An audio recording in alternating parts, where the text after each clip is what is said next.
am na lu bees day lu xew ca coup d'état ba ca Guinée box boobu li ne Alpha Condé day waaw ndekete lu tolloog fanweeri million ci ay euro waaw moom lañ ko jàppee de mar di Italie waaw dama ne la Dibou Camara waayam ji ña ngi ko jàppee kon ca frontière Sierra Leone gale ak 600,000 euros la ilaha illallah yéeni kaa gi ne waaye confidentiel Afrique la mu wax doy na waar lool ndekete Alassane Dramane Ouattara président Côte d'Ivoire waaw hélicoptère la jël def ci ay mercenaires ba mu fees dal bëggoon a génnee nag Alpha Condé ca Guinée googe waaye daa cool waaw réew mi quotidien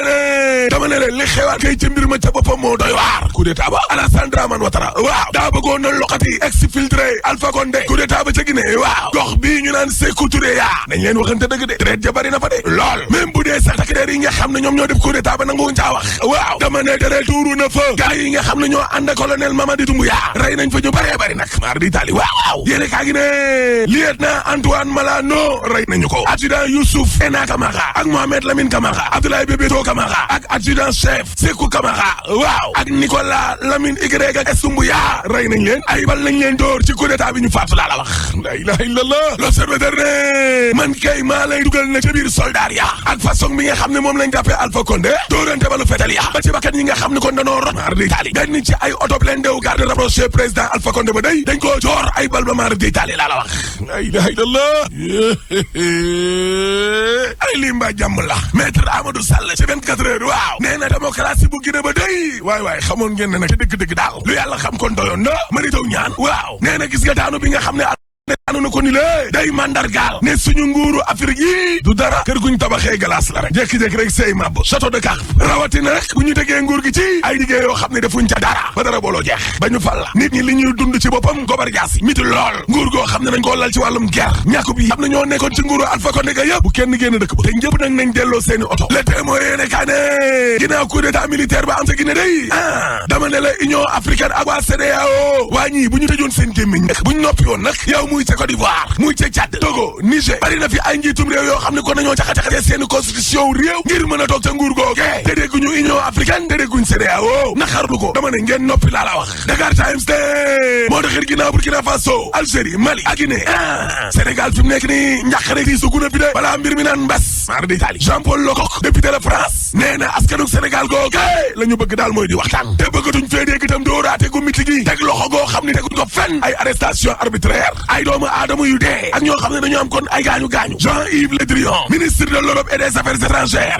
nee na ginnaaw ba Idrissa Seck demee jóge ci opposition bi Ousmane Sonko day léegi nag mooy principal opposant u Macky Jean-Yves Le Drian moo ko wax de du samay kaddu critique yéene kaa ne menacé yi ngeen di menacé yëpp ay sanctions internationales dama ne leen takk der yi faale wuñu leen sax ñi ngi daal ñi ngi doxal ginnaaw yeewee askan wi waaw Macky Sall day gis nga cercle économique ak ay hommes d'affaires yu influent ñi ngi ci kaw Macky Sall mar d'Italie sa jamono jooje Le Soleil yéene kaay nee na am na ci ay commerçant yoo xam ne respecté wuñu njëg yu bees si ñu war a jaay dund gi moo tax it lu tolloog fanweer ca ñoom teg nañ leen loxo waaw Walf Fadjri ne diggante nguur gee commerçant yi daal lambi golo la ku jug daanu golo yaa ko moom lambi golo laas ne gis nga CNTS/FC bu Cheikh Diop nee nañ wàllum inondation yi lée tax nañu bëgg nag ab audience Macky Sall ak syndicaliste yi ak grève yi ak dundu gu seer gi dundu gu seer googa yéene kaay gi nee na Barthélémy Dias waaw daal dinay woo askan wi nag ngir kon ñu wàcc ci mbedd mi ajuma ji di ñëw baxti nee na wàcc leen ñu ñaxtu dundu gi daa seer waaye yow inondation yi nag Le Quotidien yéene kaay ne audituk inondation yooyu waaw Macky Sall dugg na ca biir ndox ma nag ndaxte président xam nga lan la bëgg 767 milliards yu plan décennal bi ana fan la jaar Macky Sall nee na nu ñu jëfandikoo xaalis bi la bëgg a comprendre te nee na waa inspection générale d'État na mbir mi leer Macky bëggul lëndëm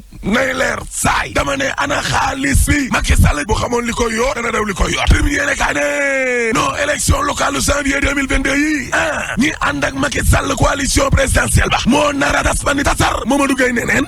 mi ngi sàkku na ci ñi bokk Benno Bokk Yaakaar ñu waxtaan ba juboo yombal liggéey bi Macky Sall mi lée du yomb ci yéen de Direct News ne gis nga élection locale 2022 yooyu waaw préfet sous préfet yi nga xam ni kon tëddee wuñ njaaxaanaay Abdoulaye Khouma daal dinay woon ak président Macky Sall ngir mu dugal ca loxo Abdoulaye Khouma ne ni ñu gisee commandement territorial bi tëddee day dalul suñu xel laa la wax ay préfet yoo xam ne dañ leen di gis ñuy ànd ak ab candidat déclaré ci mairie Kaolack de naan ay visitu santé ci inondation yi dama ne man Abdoulaye Khouma président de la République laay waxal ak ministre de l'intérieur Antoine Diome exclusive yéene kaay ne Podor a ngay toje diggante Aïssata Tall Sall ak Racine Sy gaañaa nga ca xeex ba mar d'Italie source aane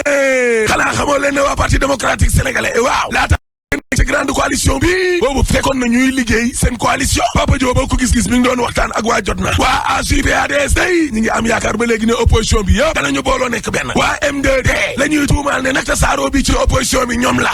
critique yéene kaa ne maire bu Ziguinchor waaw Doudou Ka day suul na Ablaye Baldé enterré na ko de waaye Pastef fu Ousmane Sonko ña ngay déroulé ña ngay doxal bu baax a baax sax box boobu di ne waaye coowal faux passeport yi nga xam ne ñaari député kon lañ ci tudd allahu akbar la ilaha illallah yéene kaay gi ne dama ne ginnaaw bu Gazeli ak faux biem ya tuddati nañu ñaari député ci ay faux passeport diplomatique la ilaha illallah libération yéene kaay ne man kay maa lay nettali affaire bi nu mu demee Alaaji Jaaji Konde mi la ñu jàpp ci dik ngir wàllum passeport diplomatique a jotoon na ca lekk juróom-ñaari millions ak genn wàlla laa la wax benn jigéenu sénégalaise ak beneen guinéen waaye Alaaji Jaaji Konde mi le bi ko takk day di jàppee xamal na leen carrément ne leen ñaari député ba tudd seen tur nag ñoom lay liggéeyal kon ca wàllu woowee allahu akbar la ilaha illallah impôt domaine ngay toj le témoin yee dekaa ne foofu daal ñetti téeméer ci ay noble ñoo fa ne lu tolloo junni ak ñeenti téeméer ci ay xuusma ñàpp mar di tali direction générale des impôts et domaines waaye fii kumba am ndey kumba amul ndey gi fi am dama ne la apartheid ba ci Afrique du Sud moo fa dellu si inspecteur de contrôle des impôts et domaines yi ndaataata lakku ndaat ak noos ñeneen ne moom ay xuusma ñàpp lañ leen jàppe amuñu dara dem na ca lamb jë suñu lamb ne dubalees day denc nañ ko démb allahu akbar Balla Gaye 2 bi ñuy denc baay bi démb yaramam daa daw ba daa mujj génn kon armeel ya allahu akbar kilifa yëpp njiitu réew mi Matar Ba atuk sport ñëpp a delloo njukkal gi di dubalees tribune yéene kaay ne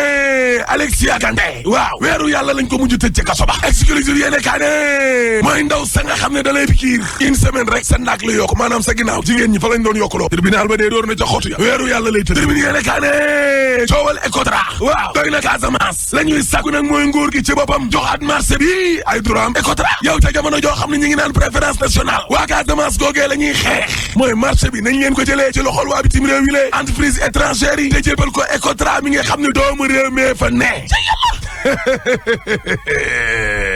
tant que suñu pétrole bi ñëwaatul ci suñuy loxo te ñu leeral ko suñu entreprise yi dinañu yàgg sonn parce que suul gaz du ko tere xeeñ te troisième mandat dañ ko fi tere rek boo paree ma ne la alaaj jël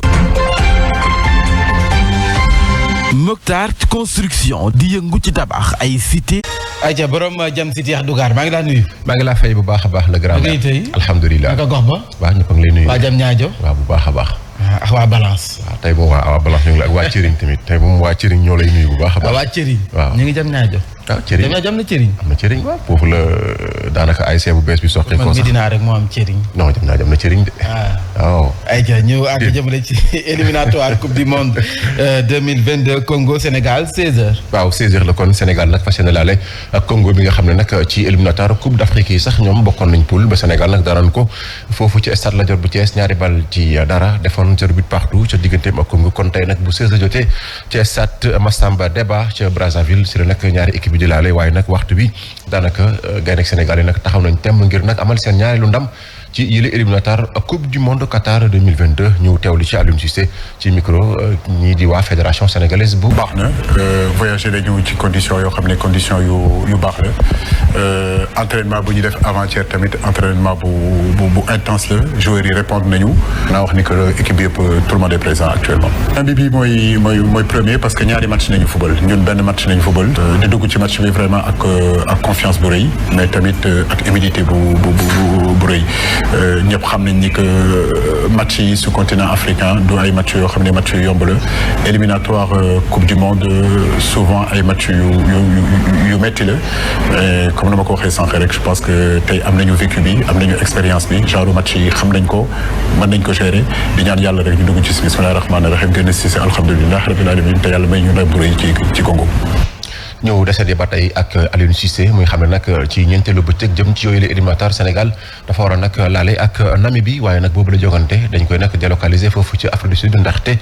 Namibie foofu lay nag recevoir ay joganteem waaye nag boo moyul ñuy football foofu ci Angleterre duñ ci bokk ndaxte waxtu wi club bi réew mi di Royaume-Uni dafa jàpp ne foofu ci Afrique du Sud zone rouge la jëm ci Covid 19 mu gis na daal li ni mel faaw nag ñu indi ci ay jubanti ñëw teewlu ba tey kii di Aliou Cissé. Afrique du Sud zone rouge la ci pandémie bi boo ma laajee tey laa si mën a def man lan laa si mën a def rek mooy dénoncer mooy avertir wax ni que li ñuy def nii du loo xam ne lu yoon la du loo xam ne lu jaadu la parce que tey bu ñu bëggee tamit réewum Afrique continent Afrique mën a qualifier coupe du monde dem coupe du monde ak équipe yu gën a baax te ñu xam ni que xale yooyu pratiquement Angleterre dañuy jouer te seeni club bëgguñu pour ñu ñëw jouer ak seen équipe nationale parce que fi ñuy dem noonu pandémie bi dafa bëri foog naa loolu romb na niveau Aliou Cissé niveau suñu dirigeant yi la tey am nañu benn confédération boo xam ne mi ngi tudd CAF confédération boobu moo war a dugg waxtaan ak naataangoom bi waa FIFA ñoom nga xam ne war nañu mën a waxtaan tamit ak club yi pour xam ne ni que équipe nationale boo gis rek dafa soxla tamit joueur yu gën a xarañ tey muy Edouard Mendy muy Sadio Mané muy Mahrez muy ñeneen ak ñeneen ñoo xam ne ñu ngi ci yeneen dëkk soxla nañu seen joueurs yu baax yi pour justement ñu mën a représenter seen réew. ñu desandi ba tey ci éliminatoire mondial 2022 zone Afrique lan mooy programme bi tey. waaw tey nag jàppal ne la ñuy ndar képp lu jëm ci ñaareelu bëccëg bi ci groupe A bi 19h nag Burkina Faso moo ci laale ak Algérie ni ki démb nag Djibouti moom dafa ñàkk ci kanamu Niger ñeenti bal ci ñaar ci groupe B bi nag 13h Zambie la ak Tunisie 16h Guinée équatoriale mooy dalal ñii di waa Mauritanie groupe C bi 16h Cap-Vert ak Nigéria la Centrafrique dina ci laale ak ñii di waa Libéria groupe D bi nag ni ki 13h tey ji Malawi ak Mozambique la démb nag Côte d'Ivoire moom moo daan ñii di waa Cameroun ñaari bal ci benn groupe F bi 19h Angola ak Libye la groupe G bi 16h Éthiopie moom moo ci laale ak ñii di waa Zimbabwe Afrique du Sud moom dafa daan ñii di waa Ghana benn bal ci dara ci groupe E bi nag 16h Soudan moo ci dalal ñii di waa Guinée Bissau groupe J bi 13h Tanzanie ak Madagascar niki démb nag Bénin ak RD Congo dañoo témbo ku nekk dugal sa morom benn but. sa Europe également ñu ngi amal ay joŋante ñeel éliminatoire coupe du monde. waaw bi nag mooy seen juróom-benneelu bëccëg kon tey nag la ñu koy door ci groupe A bi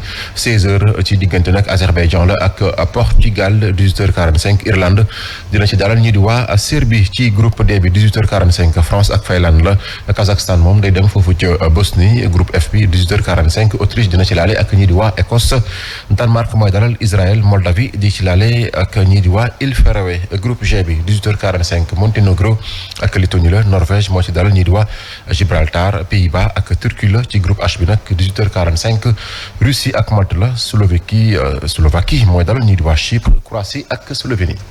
dirigeant yu ASC Jamono bu Diamniadio ñoom nag présenté nañu seen i joueurs ci place publique bu Déni démb. waaw mu nekkoon nag benn moment boo xam ne nag tax na ba nag supporters yi ak équipe bu yees boobu di Jamono ñoom nag ñu nag gën a xamante joxante loxo ngir nag équipe bu Jamono gën a nag am taxawaay gu mucc ayib ca zone 9 bu Diamniadio ndax ñoom ñu ne nag seen taxawaay. xam ne ASC yu ci mel ni ñii di waa Sébi Ponti Manko jàppoo taxaw nu ñu taxawee ca Diamniadio ñu taxaw ca ñoom nag ñuy woote non violence bu ñu sukkandikoo seen président di Maguette Ndoye ñu teewlu ay kàddoom. man Manko maa doon président mais soo demoon zone 9 laaj leen année bi Manko mujjee doon naan mooy année bi gën a baax parce que non violence la prôné yàlla dimbali na su mu réussir donc loolu laa indi rek Jamono moo tax commencé naa ko même sama lancement bi dañoo invité woon tous les présidents pour ñu ñëw pour lan ñu wal leen kat football kese la comme si gagné di nga am gàcc mais te sport la sport jeu collectif la jeu collectif la daa war a boole ay doomu aadama mais waru xam. waaw Mame sa rak fi mu ne football ASC Médina waaw kon léegi waajal sa bopp xam nga bii mooy ASC. kii football rek ASC mag moo nekk nii ASC Jamono xam nga rek lañ ko taxawal nag foofu Diamniadio. yéen ñi doog a juddu bëgg a nekk lu mag. raam leen rek toogal foofu mais ay dirigeants yu mag lañ yor parce que tamit xam nga. déjà dirigeant de Aliou Cissé ngi dirigeant mag la ma ne xam nga ne la déjà président bi xam nga yor na ASC Manko jóge ASC Manko ñëw en plus am nañ tamit ancien international bi ci nekk Pape. ci jéem a yëngu ci lu ñu mën mais sur le plan tout simplement dundu askan dundu nit la situation à Touba elle est pire que la situation à Kër Massar. xam naa Kër Massar dem naa fa dem naa Touba ci situation inondée duñu lijjanti yenn ay mar d'eau ay flaque d'eau yooyu mënuñu fa dugg massa nag askan wi nga xam ne ñoom ñoo fa dëkk état bi nee na dugal na ci 4 milliards nañ ci bar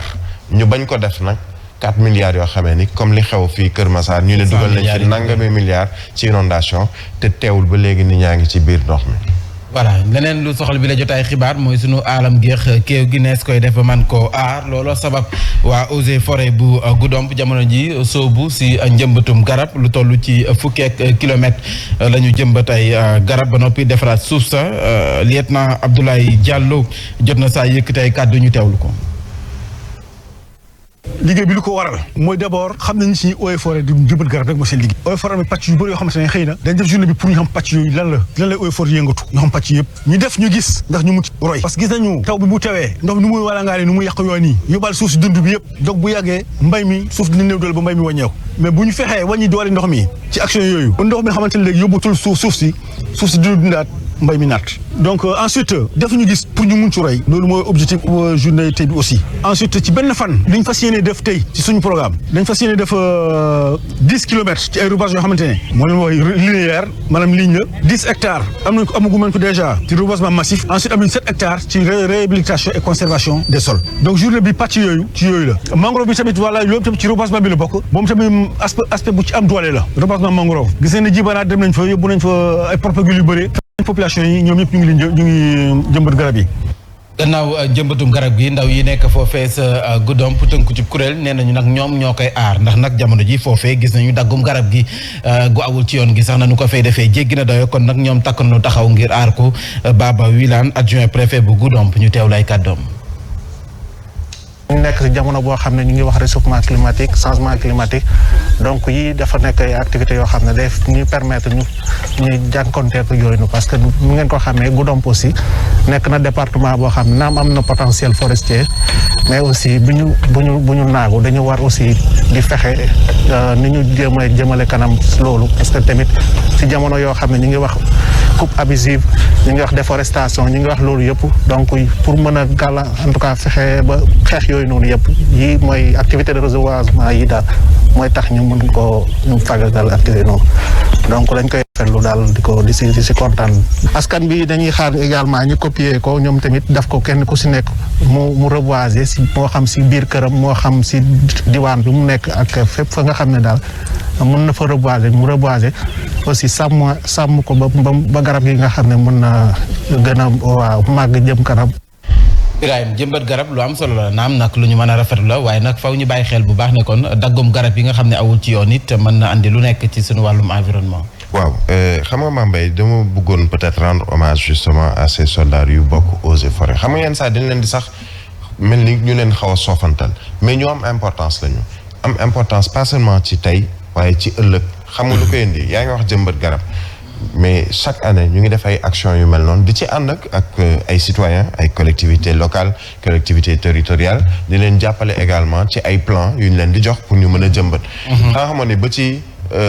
fii ci Dakar ñu nekk nga xamee ni ville la am na garab yoo xamee ni amoo sañ-sañu dagg ko donte dafay laal sa kër tant que demoo ci Eaux et Forêts ba ñu jox la autorisation boo xamee ni da nga koy mën a def parce que ñoom dañuy sàmm tamit loo xamee ni ëllëg ci la ñuy dund suñuy njaboot tamit ba ci suñuy sët ak sëtaat bu fekkee ñoom liggéeyuñu liggéey bi ci am solo bu ëllëgee désert nga fiy gis ci yenn ci ay gox yu bari désert fi mu nangu lépp dafa fekk nit ñi ñoom seen bopp ñoom ñoo yàq li nga xam ne moom mooy écosystème bi ba nga xamee ni garab yi fa waroon a téye désert bi ba mu bañ a avancé dindi nañ ko tey ñu ngi wax dañuy jëmbat ay ci bande filao pour éviter l'avancée de la mer ñoom ñëpp dañ ciy liggéey ñii di waa Eaux et Forêts tey bu ñu waxee wàllu coupe illicite de bois tey je ne peux pas comprendre réew mu mel ni Gambie li muy exporté ci bois boobu bant bi ni ñu koy waxee ëpp loo xamee ni am nañ ko ñoom ci seen suuf ci wàlluk ay garab ça veut dire fan la ñuy jëlee bois boobu di exporté dañ fii lañ koy jëlee ci Sénégal tant que jàppalewuñu ñi nga xam ne ñoom ñooy waa Eaux et Forêts pour ñu xeex coupe illicite de bois boobu te jàppale bi du état kese de si jox leen ay moyens mais le citoyen benn Mame mën na gis loo xamee ni du yoon ci wàllu ñuy dagg ay garab wala ñuy yàq li nga xam ne moom mooy alim bi mais daf cee war a xeex kéem sa lay kàttanam parce que du doon pour moom waaye dina doon également pour ay sëtam Birahim mu ngi koy wax Eaux et Forêts di def liggéey bu am solo njëmbatum garab yenn saa ñu koy soofantal ci réew mu nga xam ne ni ñun garab yi ñu fiy jëmbat parce que du dara lu nga xam ne ni mën nañoo ne day niil xob ya xas ya lu nekk mënees nañu ko jëfandikoo wax muy wàllu bio parce que garab boo gis am na njëriñ ci santé ci dundu doomu aadama mais garab yooyu ñu ngi commencé di làqu. man am na ku ma doon ànd di def ay émission ci wàllu ay garab lan mooy importance am ci dundu doomu aadama mais yenn saa yi ñu ciblé benn garab boo xam ni dañuy dox dugg fu nekk pour gis garab boobu. ñu ngi commencé di raar ci Sénégal alors que lenn sababu ko lu dul dagg yi mais xam nga da nga ciy génn itam responsabilité collectivité locale yi parce que eaux et forêts ay jàmbaar lañ mais xam nga tey bu fekkoontoon dafa am benn commune comme Pekes gi ñu doon wax sànq ci wàllu xëccoo. ak yeneen dëkk yi tolloog moom te niroog moom ci wàllu màggaay maanaam nga xam ne dese nañu àll dese nañu foor est-ce que benn yoon dégg ngeen fu mairie ba génnee benn espace terrassé ko espace 3-5 hectares yoo xam ne uniquement dañu fay def reboisement ay garab yu bokkul ay variétés yu bokkul pour au moins sàmm écosystème ba sàmm environnement ba sàmm itam suuf sa ak leneen li mën a indi ni avantage ci dundinu askan wi non yitteelu leen sax au contraire dañuy fekk fu garab nekk ñu ñëw daaneel ko pour lotir ko def fa ay kër loolu donc moo leen gën intéressé tool yëpp nangu nañu ko am réew nag bu ñu demee ba jëmbatuñu garab ñeen dong ñuy jëmbat garab en général léegi borom barke yi ñuy ñëw ci forestier yi man damay dem ci forestier yi dafa def ay émission ak ñoom di wax di tourner ay émission xam naa yenn façon garab la ñuy jëmbat garabu pom sax am na ñu koy jiw Sénégal jiw fii mais biraay mënu koo jënd man mënuma koo jënd parce que xaw na cher borom barke mooy dem ci Fongolimbi ca Cilmaxa ca Faneen jënd fa benn 10 hectares am toolu baykat yi ñu jëmbat fa ay limon ay mandarin ay yeneen xeetu garab yu bëri yu bokkul ba noppi jël waa dëkk ba soppi leen surga ñuy bay tool booba defaral ko ay garabam ba mu baax dootuñu ci am accès parce que day tëj toolam système yi moomeelu suuf yooyu Xaddaafi doon xeex ci Libi ay jamono kenn am 4 kër wala 10 kër kenn am 10 hectares mais kenn ko am 10 hectares ci am réew mu toll ni Sénégal population am di yokk suufam di gën a xat mais lu mu koy doyee. mais xam nga amoon na fii li ñuy woowee vacances vertes. ci ay jamono initiative ba ci Modou Diagne Fada par exemple. waaw Aliou Sow ministre de la jeunesse ay Aliou Sow ñoom ñëpp ba ci dañ doon soññ di tàggat ndaw ñi justement pour ñuy jëmbat garab ci diiru vacances yi école yi sax ñu ngi ko doon tàmbali di jëmbat ay garab ci biir école yi mais je pense qu'il faut que ñu gën ko yokk léegi xew et puis garab yooyu Ibrahima baax na mais suuf su nekk ak dëkk bu nekk dafa am réalité mi ci wàllu garab tey am na façon fekkis yoo xam ne kuy jëmbat moom ngay jëmbat sa buntu kër xamuñu avantage bi xamuñu njëriñ bi te mag ñi bu njëkk xeetu garab yooyu fekkis yooyu dóobaale lañ daan jëmbat à côté ñu jëmbat fa xay beneen côté ñu jëmbat fa kàdd ak si déem parce que bu nekk da doon compatible ak ngi gis da doon compatible ak seen wàllu santé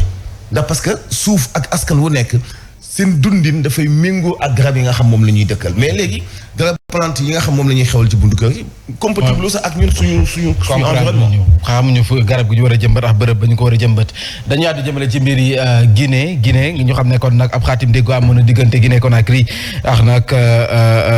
Guinée Conakry protocole boobee am na ak nag Alpha Wali Diallo bu ñu sukkandikoo ci ay kàddoom moom moomee xam ne spécialiste la yor di gëstu wàllum question internationale moom dafa gis ne projet boobee nag nekkatu actualité gannaaw coup d'état bu Alpha Condé ba noppi dikkaat àddu jëmale ci famille libérale bi nga xam ne jamono ji ñu ngay def seen kéem kattan ngir dajaloo te loolee si la ñu nekk ñu teew lay kàddoom. changement de situation dina am parce que pour protocole bi léegi dañ koy teg ci suuf parce que ki nga xam ne ni moo ko doon garantir nekkatul président te gisuma ban taxawaay la mën a am tey ji ba Macky Sall sax di ko déglu sur le plan politique li ma yaakaar mooy famille libérale ñi ngi seen waxtaan danañ juboo parce que protocole bi li ko laloon yëpp situation Karim Wade ña ngi waxtaan ñibbise bu jotee dina ñibbisi te dama ko yàgg wax fii bu fi kenn surpris gis Karim dellu si ñu amnistie ko Macky woo ko ci wetam jox ko ndombo libéral bi quelque soit Alpha dinañu retrouver wu loolu moo di gis-gis na Biraye waaw xam nga ñaari mbir yu wuute la wax jëm ci wàllug Guinée li mu ci wax dégg nañ ko ak jëm ci wàllug famille libérale gis na famille libérale boobu man damay fàttaliku juste kàddu yi nga xamee ni maître Abdoulaye Wade doon na ko wax donte mu ngi doon wàcc ci nguur gi mooy fexe ba pendant 50 ans yi di ñëw libéraux yi jiite réew mi yaakaar naa ni ñoom ñu ngi ci xam nga Mambé dañ koy wax ci suuf mais dañ ko wax ci kaw réeroo amul diggante libéraux yi seen biir falaa mën a yem doxalinu waa parti démocratique sénégalais jamono ñu toll ñu naan dañu seen kéem kattan buñ sukkandikoo ci Abdoulaye Wade maam Abdoulaye Wade du lenn lu dul dajalewaat famille libérale bi loolu mën nga ko gëm. waaw mën naa ko gëm bien sûr boo xoolee doxalin bi mu demee parce que man retrouvaille Idrissa Seck ak Macky Sall la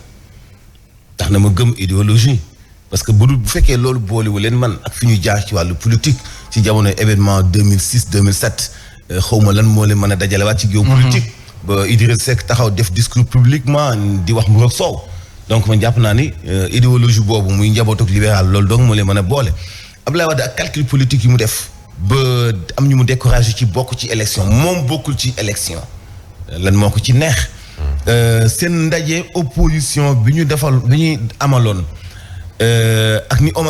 Omar Sarr génne ci kuréel googa génnewaat ci PDS moom génnaat PDS sos fi boppam après bu rejoindre nekk ministre ci biir gouvernement bi donte si ministre bu siiwul la nag moom ay activité am bariwul de moom ministre lan la sax moom commencé man benn bi. am na portefeuille activité am bariwul de waaw xam nga yooyu da nga ciy jàngat ni li Alpha wax dëgg la njabootu libéral gi ñu ngi ci pexem des ci biir gouvernement bi seulement nag dafa bari ci ñoom ñuy wuyoo libéral parce que dañu nekk ci biir régime bi mais même président Macky Sall du libéral à 100% parce que activité mi ngi ko commencé AGPADS te nit nag lu mu nàmp bu bi jaawee sax moom lay tax xam ci ku donc bari na ay kooj yu am ci biir ni ki moom ni ki ñeneen ñoo xam ni juddoo wuñu commencé wuñu libéral tey bu ñuy wax libéral gi aussi ci biir gestion état bi mono coalition la kenn ëpp ci doole AFP kenn ëpp ci doole parti socialiste kenn ëpp ci doole waa LD ñu ngi ci woon donc sans compter société civile njabootu libéral gi xëy na ñoom ñuy tànnante ñoom ci seen biir pour des ci pouvoir bi mais bari na ay jaxaso bu tànnante amee nag di la ngi ci biir bu fekkee dañoo bëgg kii jiite toujours dafay nekk 100% libéral di la ngi ci biir kon dil baa nga ca biir loolu dinañ ko gis li ci kanam raw likat ba tey mbiri Guinée Alpha Condé mu mel ni kon coup d'état ba loolee nag gannaaw Alpha Condé laaj ci dana bari lool samp foofee ci réewum Guinée rawatina ci ak ëllëgam bu ñu sukkandikoo ci alkaali Ben Mohamed Diouf moom moomee nag def na ci ak taxaw seetlu moom expert la stratégie rendez-vous communication marketing politique nekkoon collaborateur bu Alpha Condé ancien collaborateur te nee na nag njiitu réew président Macky Sall ñu ngi ko si xaarandi ci lu yaatu gannaaw bu toogee ci bopp Union africaine ñu teew lay kàddoom. am na foo xam ne chance su Macky Sall la mooy lieutenant colonel bi moom formé nañ ko fii Thiès comme formé nañ ko fii Thiès lu mu bon ñi ko formé militaire toujours ki nga xamee ne formé na la comme dinañ ko gis ci jàngale tam ameel na ko àllarba donc lu mu bon xam naa ne su fekkee ne Macky Sall muus na ba nga xam ne utiliser na loolu maanaam dina mun a sotti ndox bu sedd loo xamee ne dina mun a waxtaan bu baax ba nga xamee ne militaire bi mun ko jàppee comme peut-être kilifa. voilà dañuy buur am na ci ay Guinée yu nga xam ne nii gannaaw coup d'état bi dañ doon ñibbi waaye nag dañ leen mujjee wàcc sa AIBD aéroport bu Blaise Diagne foofee nag bu ñu fa wàccee ku si nekk nag naam am na si ak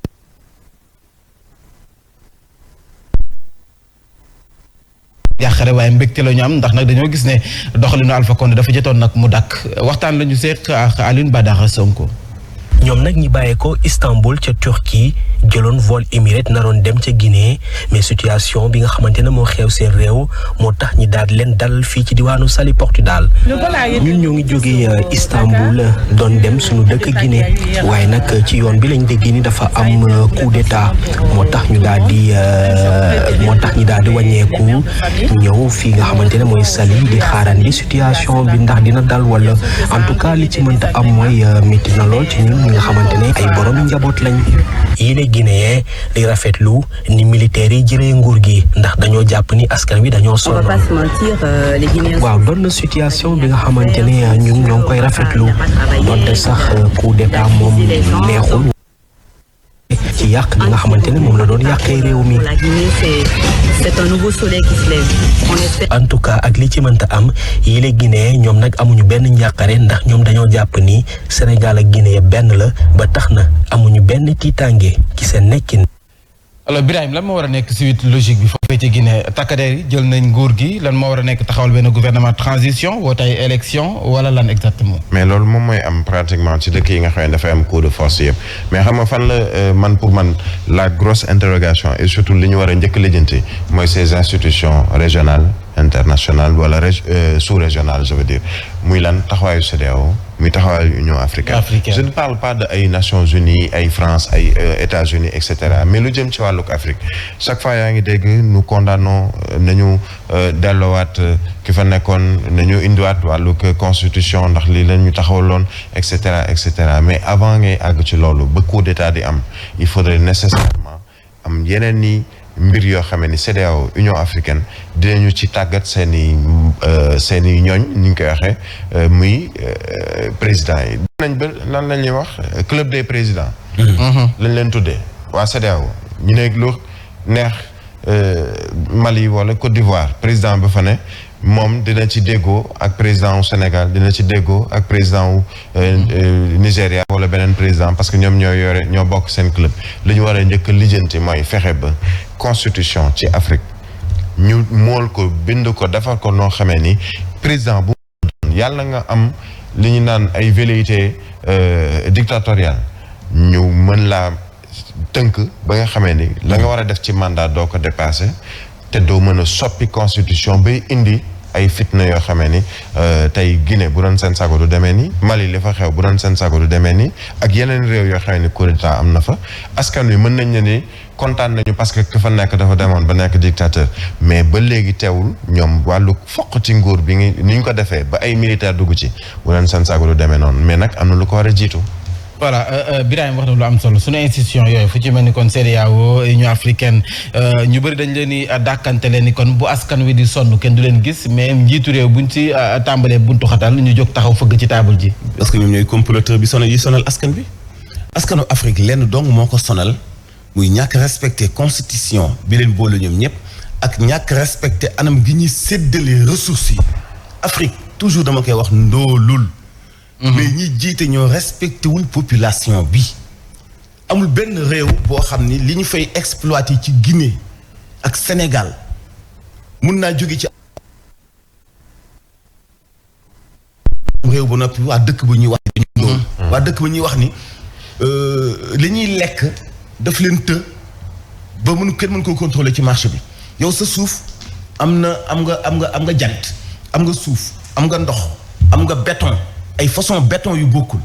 am na usines yi defar ciment am nga fer lépp ci sa suuf lay jógee am nga phosphate am nga or am nga pétrole. ak ressources halieutiques. waxaale wu ma ko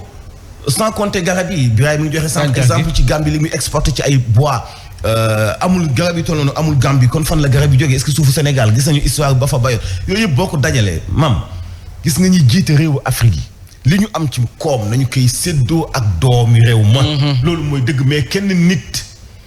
yéen a ngi wax sànq ay agent wu impôt de man journal moo ko bind waaw kenn benn inspecteur impôt de jënd benn oto 80 millions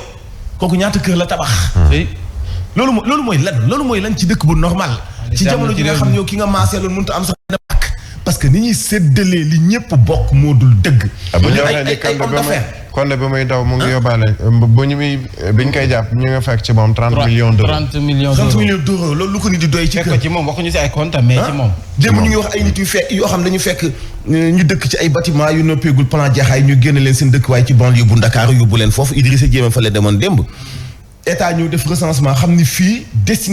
amul benn destinataire kenn moom gu ko maanaam. mais ñoom ñoo fa nekk nee nañu kon kay nañ leen ko bàyyeel bu fekkee dañ leen koy jaay itam noppi nañoo fay mais naka ñu ko wax rek am ay dilkat yu kenn xamul fu ñu jógee ñu indi seen kayitu huissier forcé leen bëgg leen a génne pour jaay ko ñeneen saa bu ñu jaayee benn terrain balaa am 1 an ñu def fa benn R+3 R+4 dëkk boo xam ne lépp magu yi la c'est-à-dire que du ñu jubal ci wàllu doxalin fii mu ngi am Afrique xam nga dëngoo ba faaw mooy am diggante dirigeant yi nit ñi bañuñu ñu ne ci pouvoir bi de ñu ne ci pouvoir bi ni ñuy doxale moo dul dëgg ba tax ñu koy dénoncer du ñu ay noonu ñu ne ci pouvoir parce que am réew day am aw amee mais boo amee itam bul fàtte ku la tungoom gis nga nguuru oto bu panne moo war a jógee Afrique oto bu panne boo poussé mu tàkk da nga naan gars yi doon pousse ñu dem bala fa ñoo lànk loolu moo war a mën a dakk ci réew mi nee na ñoo lànk bay ut ku ñu lànkale jaajëf El Hadji Mamadou Mansour kon nag rendez-vous bi 13h la